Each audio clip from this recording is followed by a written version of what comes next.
Welcome to the next part of these podcasts. I'm John Moffatt from the Heathrop Institute at the London Jesuit Centre.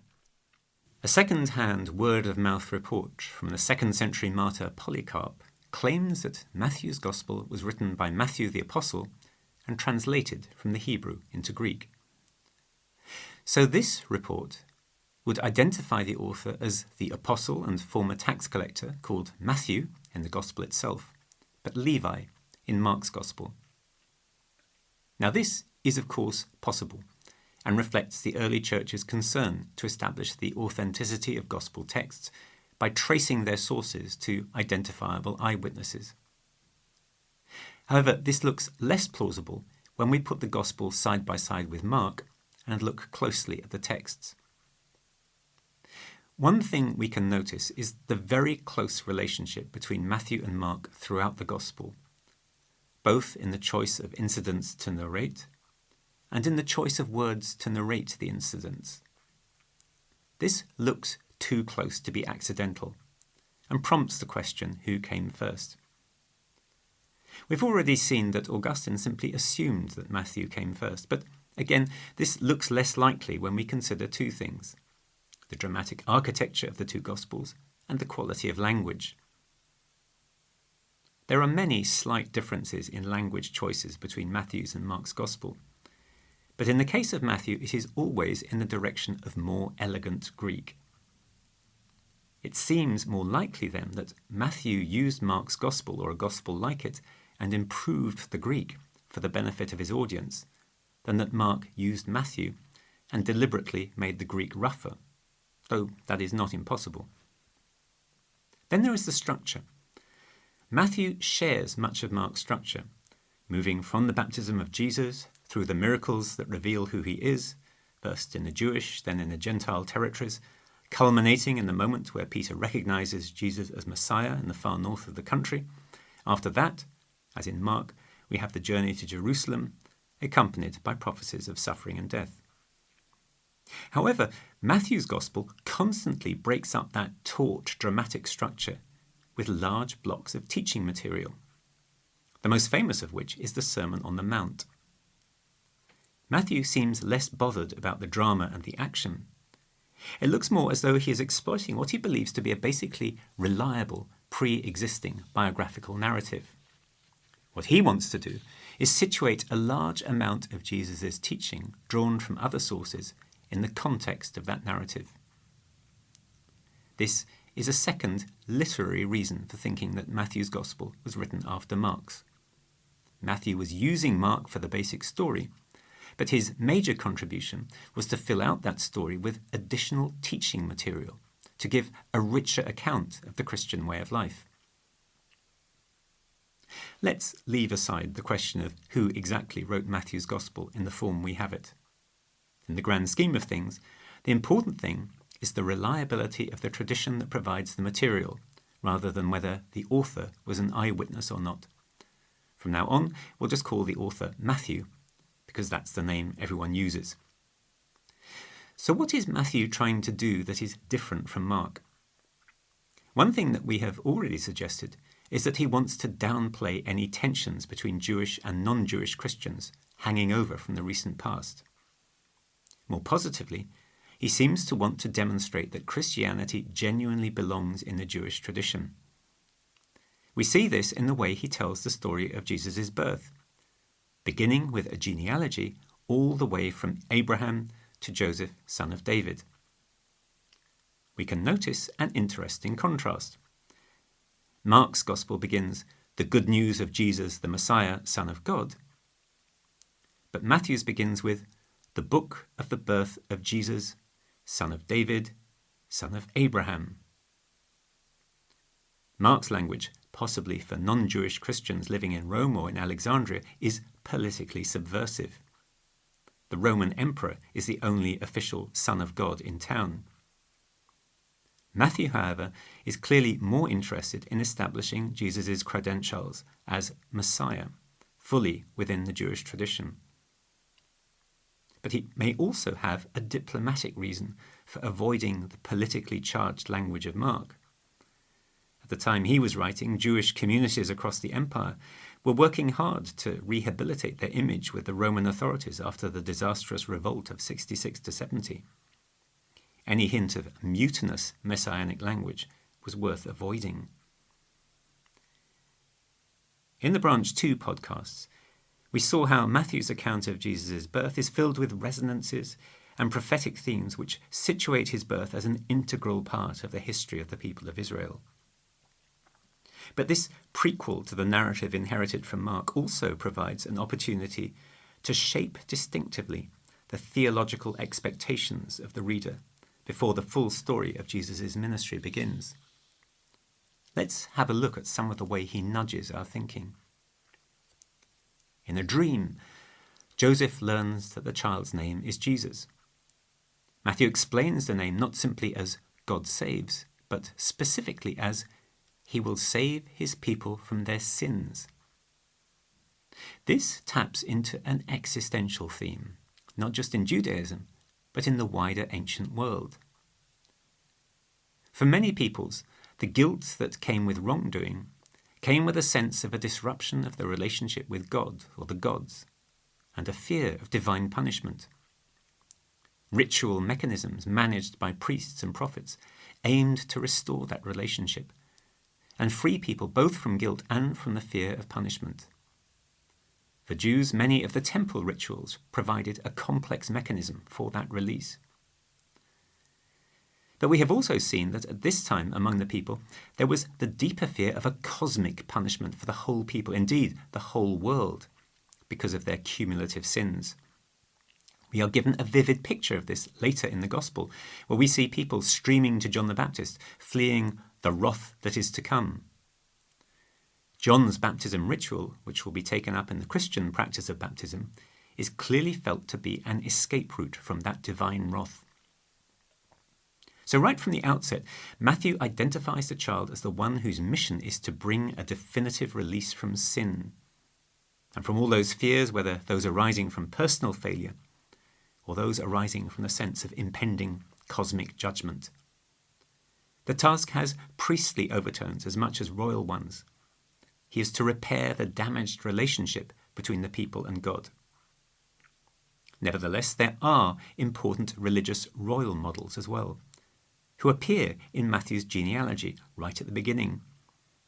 Alongside David, the ideal Messiah king, we find Hezekiah, the 8th century king who listened to the teaching of Isaiah. We find Josiah, the 7th century king, who not only listened to Jeremiah, but who promulgated an early form of the law of Moses. And of course, Matthew, like Luke, announces that the child is miraculously conceived by the power of the Holy Spirit. This miraculous virgin birth fulfills the prophecy of Isaiah, in the Greek translation familiar to Matthew's readers. The virgin shall conceive and bear a son. Matthew then makes an express link with the child of the prophecy, whose Hebrew name, Emmanuel, means God is with us. So the child is not only a son of David and a son of Abraham. He is not only the royal heir who will free the people from sin and restore their relationship with God. He is here also presented as a living symbol of the holy and saving presence of God in the midst of the people. That the act of rescue also involves tragedy and suffering is brought home with Herod's brutal slaughter of the firstborn. Joseph plays the role of the rescuer, echoing the Joseph of Genesis, bringing the family to safety in Egypt. But Herod himself plays the role of the later Pharaoh of Exodus, who orders the death of the male Israelites. In the background hovers the story of the Exodus itself. I brought my son out of Egypt. God's rescue of God's people that is not accomplished without a sacrifice. Finally, Matthew's Gospel taps into the prophetic promises in Isaiah and elsewhere that all nations will stream to God's holy mountain to worship the one true God in universal peace. The Magi, Persian astrologer priests, represent the nations who do not have the Torah and the prophets, but who are still able to respond to the promises of God and recognize through the universal language of the cosmos that this newborn infant is a gift for their world. Matthew's Gospel will accentuate a pattern already present in Mark, in which Jesus' mission transitions from a purely Jewish one to one that opens out to non-Jews as well. In the first half of the Gospel, Jesus will send out his disciples with a mission to the lost sheep of the house of Israel only. But at the end, Jesus instructs his disciples to go make disciples of all the peoples. All told, this gives us a glimpse of how Matthew, as a Jewish Christian, makes sense of a message proclaimed first to his own people and then extended to the whole world. For him, Jesus is the great teacher, presenting the authentic wisdom of God. There is a fundamental confidence that the Jewish tradition interpreted by the words and actions of Jesus contains life-changing and life-giving wisdom that can be passed on to all people, regardless of ethnic origin. The wider Jewish world was reorienting itself understanding around the wisdom of the Torah, according to the teaching tradition of the rabbis. Matthew's Jewish Christians receive in this gospel, more than in any other, a compendium of Jesus' own alternative teaching and exegesis of the law. For Matthew, that teaching both reveals the deepest senses of the law and the prophets and provides important practical guidance for Christians, whether they come from Jewish or Gentile communities. So where is Matthew writing? A common suggestion is that he was writing in Antioch, a Greek city with a large Greek-speaking Jewish population. Since the early Christian communities there were by and large Jewish and saw no reason to abandon Jewish practices, many had been able to continue to be members of synagogue communities. It seems likely that this began to change with the destruction of the temple and the dominance of the emerging rabbinic tradition. Now, Christian interpretations of Torah were being challenged, and their relation to the practice of non-Jewish Christian communities made them particularly suspect. Matthew's Gospel seems to be searching for a middle way here. He needs to defend the broad approach of Jesus to interpreting the law and to affirm its authenticity against Jewish critics. At the same time, he needs to acknowledge and make space for non-Jewish Christians without imposing Jewish practice on them wholesale, in spite of reservations that members of the Jewish Christian community might have about that. We can see perhaps how carefully he treads this fine line in this passage from the Sermon on the Mount in Matthew chapter 5. This passage is unique to Matthew, though it shows some resonance with sayings of Jesus recorded by Luke. "Do not think that I came to abolish the law or the prophets. I did not come to abolish them, but to fulfill them. Indeed, I say to you, until heaven and earth pass away, not one dot or stroke shall pass away from the law until all comes to pass. Whoever unbinds one of the least of these commands and teaches others to do so shall be called least in the kingdom of heaven. But whoever performs it and teaches it, he shall be called great in the kingdom of heaven." Notice three things. The first is the ambiguity of the word fulfill.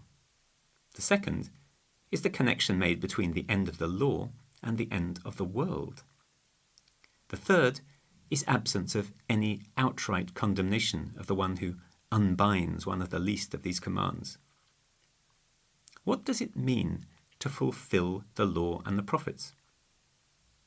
Well, it could mean to do exactly what the Torah says and what the prophets require. But we can remember that Jesus and his followers are committed to prophetic reading of Scripture.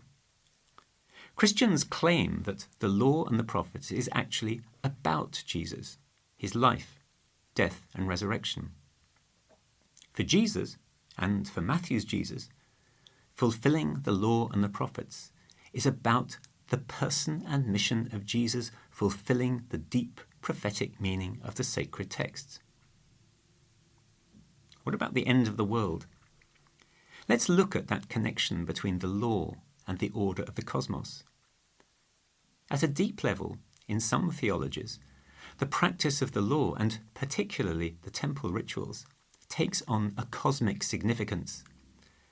What we do here mirrors what goes on in the cosmic realm. So when this world ends, so too do our ritual practices. Again, Matthew may be playing with a creative ambiguity here. Does the end of the world mean the end of this cosmic order, which clearly has not yet happened? Or does it mean the end of the temple, which clearly has happened? Or does it mean, as St. Paul suggests, the death and resurrection of Christ, in which the new creation has begun? Different readers can read this passage in different ways. Finally, in the one passage that plainly talks about keeping or failing to keep specific commandments, the criticism of those who so fail is striking for its lack of teeth. Perhaps there is a nod to the tensions of previous decades between Paul and the other apostles. Those who insisted on full Torah observance are honoured, but those who, like Paul, argued for minimal compliance are not in the end excluded from the kingdom. This is a text that can be read by a wide range of Christian readers, from the Torah observant to the Torah light. The latter might read it with one or two gulps. But perhaps we can see in it one of the things that Matthew might be trying to achieve in the way he puts his gospel together. We'll look at some more aspects of his approach in the next podcast. Thank you for listening, and see you next episode.